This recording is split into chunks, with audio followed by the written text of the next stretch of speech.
Oi, galera, bom dia, tudo bem? Laisla aqui, um prazer estar com vocês. Bora começar? Vou começar aqui lendo então o texto bíblico em Gênesis capítulo 1, versículo 27, que diz: Criou Deus o homem à sua imagem, a imagem de Deus o criou. Homem e mulher os criou. E depois uma passagem em 1 Coríntios, capítulo 6, versículo 19, que diz assim: Acaso não sabem que o corpo de vocês é santuário do Espírito Santo e que habita em vocês, que lhes foi dado por Deus e que vocês não são de si mesmos? Então, os textos bíblicos de abertura, eles falam um pouco sobre criação, sobre como Deus criou o homem e da natureza dessa criação. E, bom, passando aqui para o próximo, eu trago duas imagens fazendo a seguinte provocação. Quando a gente pensa em criação, essa palavra, ela nos remete a duas... ela ressoa dentro de nós de duas formas. Então, a primeira, a criação de Deus, e aí a primeira imagem, que mostra a natureza, traz, quando a gente pensa nisso, vem sempre o verde junto, vem sempre o céu e a água e tudo mais. E então a natureza no sentido de o Deus criador. E a segunda imagem, ela traz a criação, que é a criação que acontece aqui dentro de nós, da criatividade, do design, de tudo isso que a gente faz, que é a criação feita pelo homem, a semelhança da criação feita por Deus. E aqui eu já vou, então, colocar um pouco da temática que vai permear a aula toda, e é o quanto o homem é um ser natural, que existem vários quesitos e atributos do ser humano, e por outro lado também o quanto existe uma intenção, e que essa intenção também faz parte de ser humano, e que é para essa intenção que a gente precisa olhar. Então agora a gente vai falar um pouco de como a gente experiencia o nosso corpo natural, que é através dos nossos sentidos. Conforme a gente for passando por cada um deles, eu vou convidar vocês a, de alguma forma, tentar ativá-los. Então, a gente vai começar pelo tato. Eu tenho aqui um pouquinho de álcool em gel, acredito que todo mundo tem um aí perto, mas enfim, veja aí alguma maneira, toque em alguma superfície diferente, às vezes um bichinho, meu gatinho que tenha o pelo macio, enfim. Desenvolve aí, cria a oportunidade de uma experiência com o seu tato agora. Eu tô passando álcool em gel na minha mão. A sensação que dá é que ele parece que ele é uma água primeiro, né? Que ele é um líquido. Ele é um líquido de fato. E aí, só que daí você começa a sentir que ele tem outras características, né?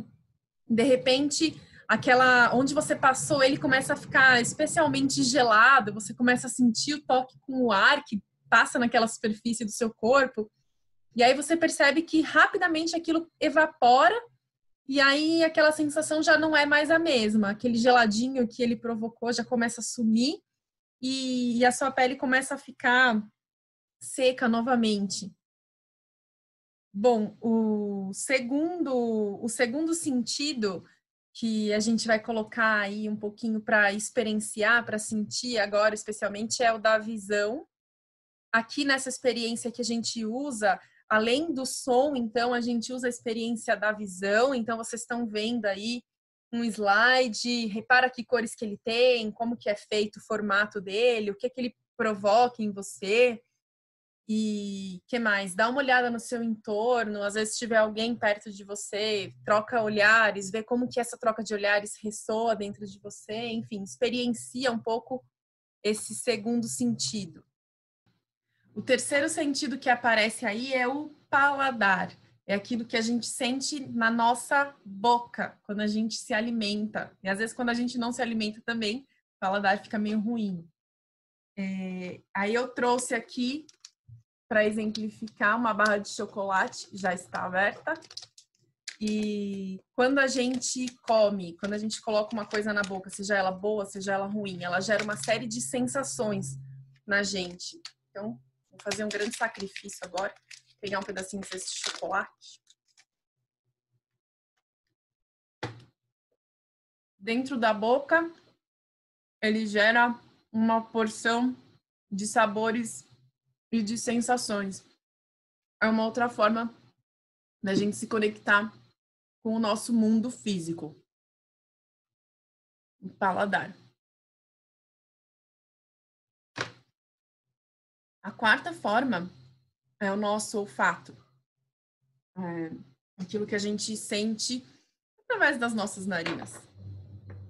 Eu trouxe aqui o meu perfume favorito, que é o que eu uso de vez em quando. Eu não tenho muito hábito de usar perfume, mas quando eu uso ele. E perfume é muito engraçado, né? O olfato é muito engraçado. Ele traz uma memória muito forte pra gente, né? Então, quantas vezes quando vem um cheiro, você fala, nossa, esse cheiro me levou diretamente para tal lugar. É uma forma que a gente se relaciona com o mundo e que fica muito fixada na nossa memória. Então, se tiver alguma coisa aí com cheiro agradável, claro, né? Pertinho de você, dá uma ativada nesse sentido agora. E aí, por fim, o quinto sentido, que é a nossa audição. E aí eu vou colocar aqui uma música que eu tenho certeza que todo mundo vai lembrar.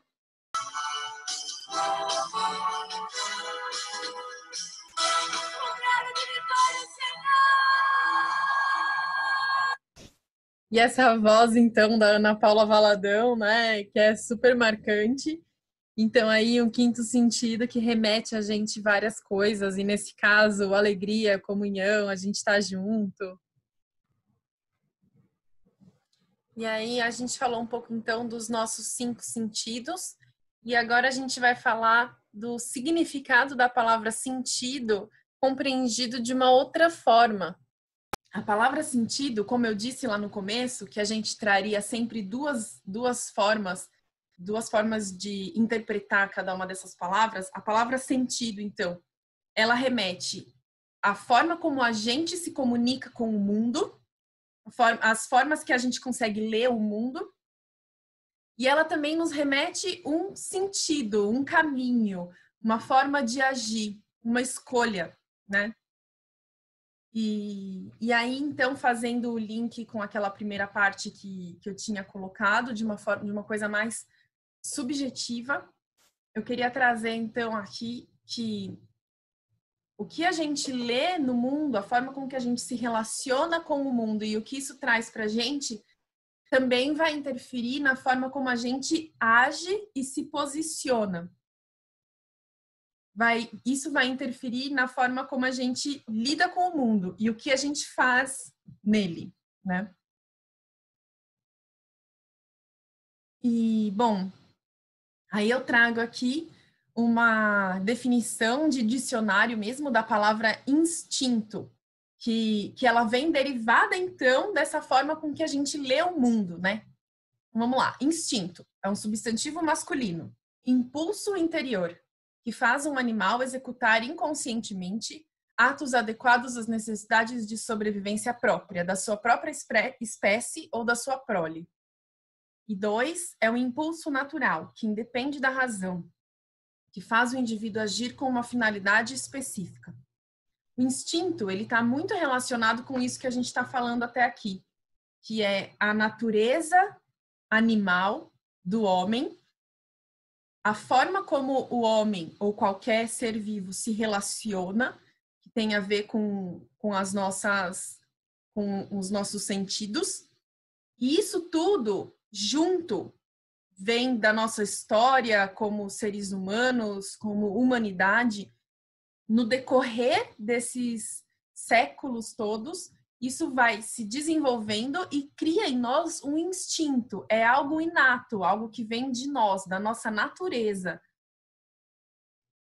E aí ele pode nos trazer, então, a necessidades de sobrevivência, a desejos, e tudo isso relacionado com o que vem da nossa história como seres humanos, né?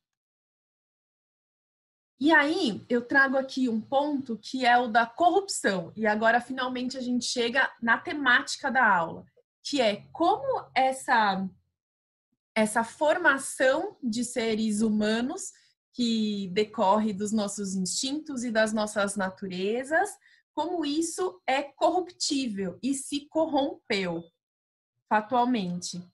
Então, novamente trazendo aqui uma definição de dicionário, corrupção é um substantivo feminino que significa deterioração, decomposição física de algo, putrefação. E uma segunda definição, modificação, adulteração das características originais de algo. Muito engraçado, eu quis trazer essa definição do dicionário porque quando a gente pensa na palavra corrupção, eu acho que é muito natural a gente levar isso para a esfera política. Então a gente pensa, e também para a esfera empresarial, a gente é remetido a uma corrupção financeira, né? Quando eu penso na palavra corrupção, normalmente isso vai me levar a roubo, a pessoas tirando proveito de uma posição de poder.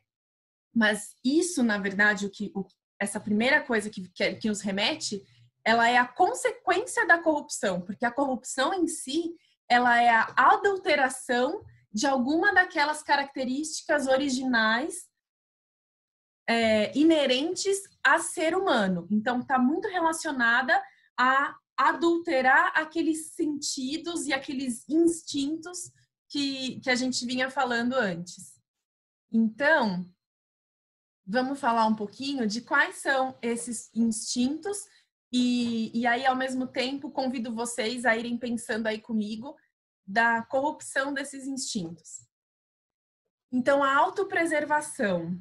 A autopreservação, ela é um instinto natural inerente a estar vivo. Então, quando eu estou vivo, eu quero permanecer vivo. Então, para isso, eu preciso me preservar. Então, vamos pensar em exemplos positivos de autopreservação. Buscar um casaco no frio, ter um teto, ter um lugar onde dormir, ter um lugar para ficar seguro, se proteger de possíveis predadores ou outras pessoas que queiram fazer algo contra você. Isso é natural, isso é positivo, não é? E aí vamos pensar então numa autopreservação corrupta, numa autopreservação que tenha sofrido a corrupção. Então, acho que trazendo um pouquinho do contexto que a gente está vivendo no país, acho que o exemplo mais claro que a gente tem hoje é quando o nosso presidente busca fazer uma interferência na Polícia Federal para se autopreservar. E ele mesmo fala, preservar a si mesmo e aos seus familiares e aos seus amigos. Então, para se preservar, você corrompe a ordem das coisas. Nesse caso, corrompe a liberdade que a Polícia Federal deve ter, de acordo com a nossa Constituição democrática. Você busca corromper isso, ele busca corromper isso para se manter autopreservado. Esse é um exemplo. Bom, vou falar aqui de um exemplo, então, que me ocorre com relação à autopreservação, que é o tripé da fraude como um todo. Eu lembro de estudar isso e eu acho que é bem aplicável aqui para esse momento, que é o tripé da fraude. Então, sempre para uma fraude ocorrer, a primeira coisa que precisa haver é uma pressão. Então, normalmente a pessoa que se abre para ser corrupta, ela tem uma justificativa. Então, por exemplo, a família está passando por necessidade e precisa fazer um roubo, precisa se aproveitar daquela situação. Então, normalmente tem uma justificativa para isso. E aí, a segunda coisa que precisa ocorrer, então, é uma oportunidade, né? E aí vamos colocar aqui um exemplo. Vamos supor que um homem está com a esposa dele passando por um momento de doença e aí eles não têm dinheiro suficiente para para fornecer todo o aparato médico e de remédios e etc e tal que ela precisa para isso. E então, quer dizer, existe uma pressão sobre esse homem, que é o fato de a esposa dele estar passando por um momento, etc e tal. E aí, vamos dizer que esse homem trabalha no departamento financeiro de uma empresa. Então, ele tem acesso ali ao dinheiro, às movimentações e tudo mais. E ali ele se vê, certo dia, dentro de uma transação, e vamos supor que a verba que foi liberada para aquisição de um serviço, ela foi maior do que a que o fornecedor de fato está cobrando por esse serviço. E ali ele vê, então, uma oportunidade. Ele vê que sobrou uma verba, que para a empresa não vai fazer falta, afinal a empresa é grande, ela tem dinheiro, ela está vendendo bem, ela não está sendo impactada por esse momento de coronavírus, vamos dizer assim. E ali ele se vê, então, ele se vê com a pressão, que é a esposa passando por um momento de dificuldade na saúde dela, precisando daquilo. Ele se sente pressionado em seu provedor, etc e tal, e ali ele encontra uma oportunidade na empresa. O que falta, então, o terceiro ponto do tripé é ele juntar lé com cré, como a gente fala, e racionalizar isso de forma que ele aceita que ele pode fazer aquilo. Então, aí formou-se o tripé. Essa racionalização, que é o terceiro ponto do tripé, nada mais é do que o próprio ato de se permitir corromper, né? Então, a gente vê aí que existe uma coisa de escolha, né? Que é a terceira parte do tripé. Vamos aqui, então, para o segundo instinto, que seria o instinto da aquisição. O nosso processo evolutivo, ele é baseado em família, ele é baseado nas passagens hereditárias, né, de uma geração para outra, assim como também na hierarquização. Isso tem muito a ver com o poder aquisitivo, com aquilo que nós podemos dizer, eu possuo isso é meu. Então, hoje em dia, é muito normal a gente ver as pessoas falando do dinheiro que elas mantêm na poupança, ou na sua conta, espero que não na poupança, mas uma outra forma de manter esse dinheiro investido e tal. Então, quanto de fato elas possuem financeiramente. Mas, no decorrer dos anos, assim, no decorrer da nossa história, isso vinha da aquisição de terras, né? Então, quanto mais terras você tem, maior é o seu poder, enfim, maior é a probabilidade de a sua espécie, dos seus filhos, dos seus netos se manterem, né? Então, isso quando a gente fala até das histórias bíblicas, a gente consegue remeter a várias histórias relacionadas à posse da terra, né? Isso é normal.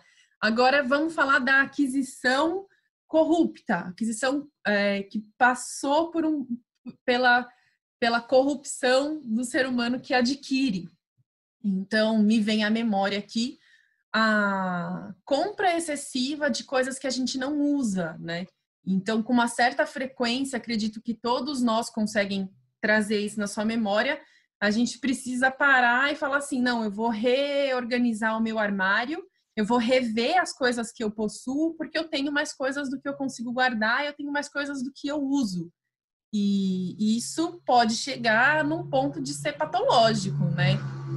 Então, seria aí um exemplo do instinto de aquisição corrupto. O terceiro, a alimentação. Bom, a alimentação é óbvio, né? Ela novamente remete a uma questão natural de sermos vivos e permanecermos vivos. Então, é necessário se alimentar. Mas aí pensar numa forma de alimentação corrupta, acho que todo mundo consegue pensar aí em algum exemplo que já viveu, de, obviamente, todos os dias, se deixar, de exagerar na alimentação, né? Seja num doce, seja num excesso. Agora, então, nessa época de quarentena, que a gente está passando por momentos bastante complicados mesmo. Acho que é normal, natural até, que a gente perca um pouquinho a mão aí na nossa alimentação. Mas também isso pode chegar num ponto de ser patológico, né? De a pessoa ter um problema com obesidade mesmo. A gente remete àqueles programas americanos, né? Das pessoas que realmente são tão gordas que não conseguem nem se locomover. E aí tem também o outro extremo da questão da corrupção dentro da ideia da alimentação, que é nós, hoje, em pleno ano 2020, já com comprovadamente riqueza e ciência suficiente para que todas as pessoas no mundo tivessem alimentação necessária, com as proporções nutricionais devidas, e a gente sabe que isso, infelizmente, sofre corrupção, né? E existem, sim, muitas pessoas, e a gente não precisa só pensar nas pessoas que estão na África, mas existem muitas pessoas aqui no Brasil, e dizer que até aqui em São Paulo, no nosso estado, que é o estado mais rico da federação, existem pessoas, sim, passando problemas por não terem segurança alimentar. Bom, passando aqui para o quarto ponto, o nosso instinto de reprodução, que novamente diz respeito a manter a vida da espécie, né? É legal que a gente vai olhando para cada um deles e a gente consegue remeter a toda aquela história que a gente vem falando na aula, que é a criação, que é como que quais que são as regras que regem a natureza na Terra que a gente vive, e aí a gente chega então na reprodução, que tem a ver com a sexualidade. E, bom, a forma que é da reprodução todo mundo conhece, né? Já somos adolescentes aí, todo mundo já sabe muito bem do que eu estou falando. E existe uma forma de sexualidade que ela é boa e todos nós a conhecemos. Pode ser solteiro, pode ser casado, todo mundo sabe, todo mundo conhece a sua natureza sexual e ela é boa, ela foi criada dessa forma. Mas existe também a corrupção da sexualidade, que é, enfim, existem várias aí, a gente infelizmente é tomado por elas diariamente. Então, a sexualidade infantil, a gente sabe da problemática toda de abusos dentro das casas e agora nesse momento de quarentena, então imagino que isso esteja, infelizmente, muito acentuado, isso é uma coisa que me dá uma dor pela humanidade muito forte. Então, da corrupção, da inocência das crianças e, por que não dizer, da corrupção da inocência dos adolescentes também. Não é porque os adolescentes criaram consciência da sua sexualidade que eles precisam desenvolver isso, né? Então é muito normal hoje, muito naturalizado, não é normal, mas é muito naturalizada a sexualização precoce, seja através das músicas, seja através dos vídeos que a gente vê na internet, enfim. E, bom, passando aí para o quinto, então, o domínio.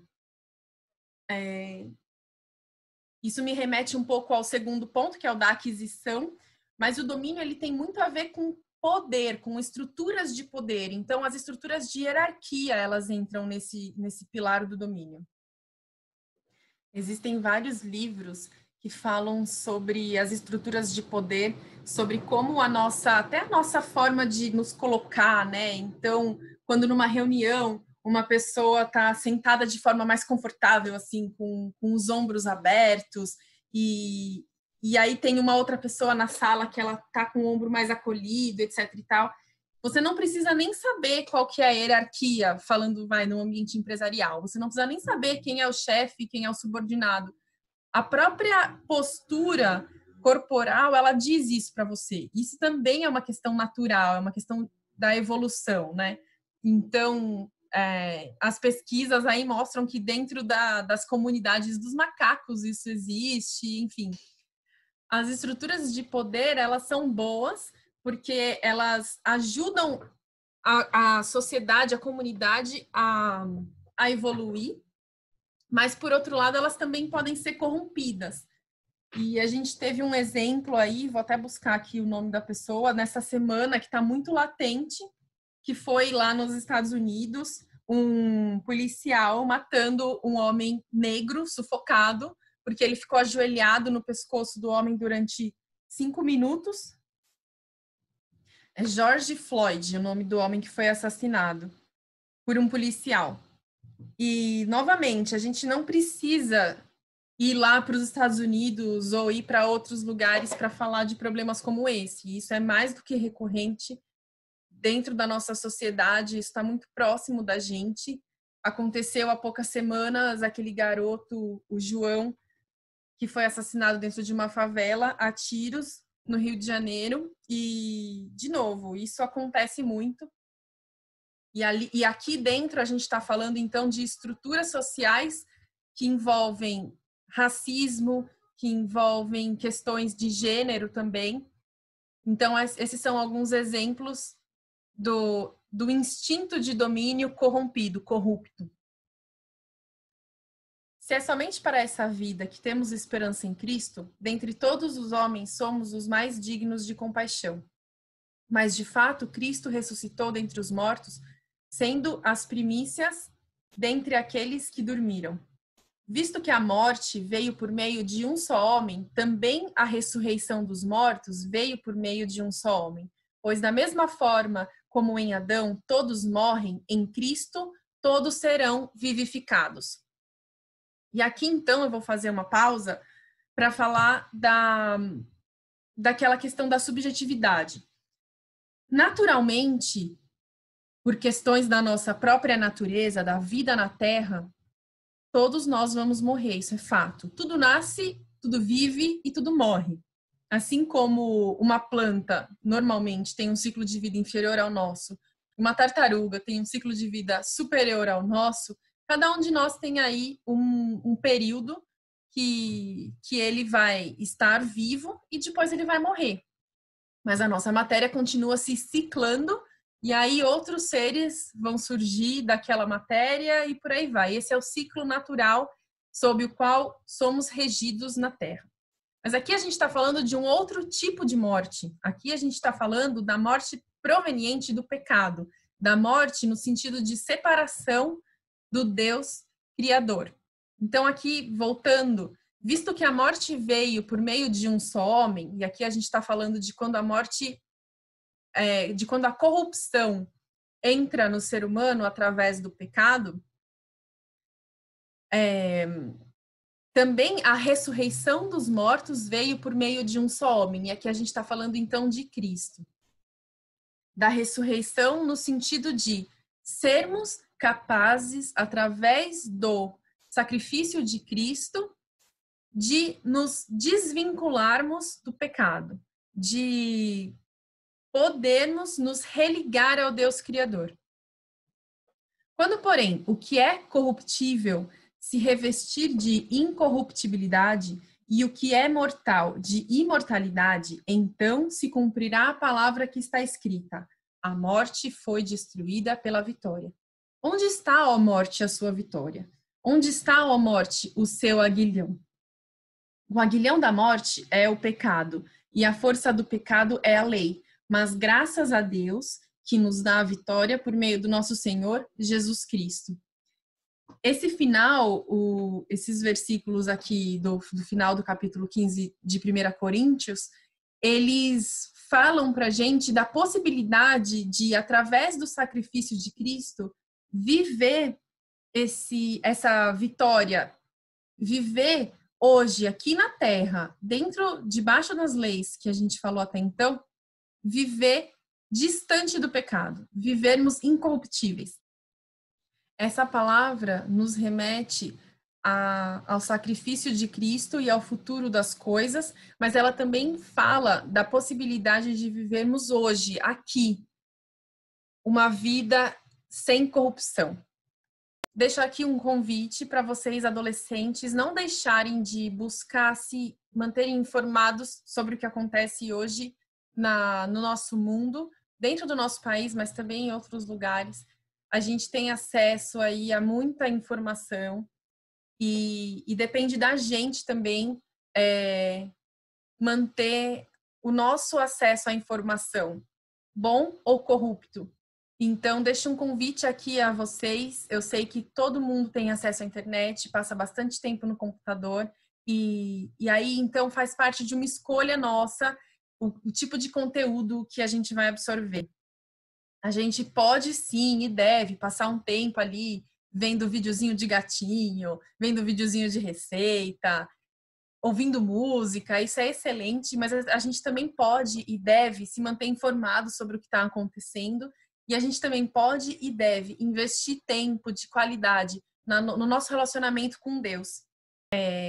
Eu vou sempre trazer comigo, assim, eu vou sempre trazer na minha fala que a forma da gente se conectar com Deus, a forma da gente estreitar o nosso relacionamento com Deus, ela é através da oração, ela é através da leitura bíblica, e ela pode ser verdadeira, ela pode ser honesta, ela pode ser instintiva até, eu diria. Então, não, você não precisa falar um evangeliquez, você não precisa usar um tipo de conjugação verbal que não combina com o seu dia a dia. Você pode e deve sim se relacionar com Deus de uma forma íntima e pessoal, da sua maneira de falar.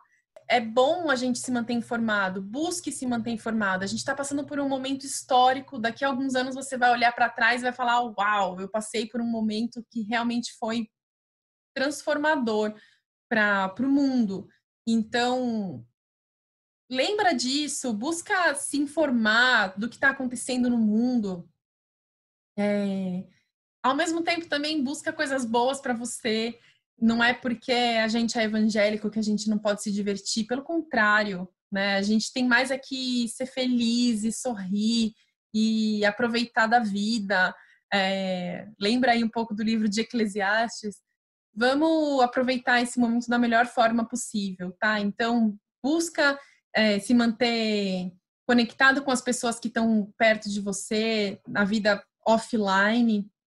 E quando você estiver na vida online, lembra que sempre existem duas maneiras, uma boa e uma ruim da gente consumir os conteúdos. Então era isso. Espero ter abençoado aí o domingo de vocês. Certamente fui abençoada por mais essa aula. Espero que a gente esteja juntos aí no futuro próximo. Tchau, tchau.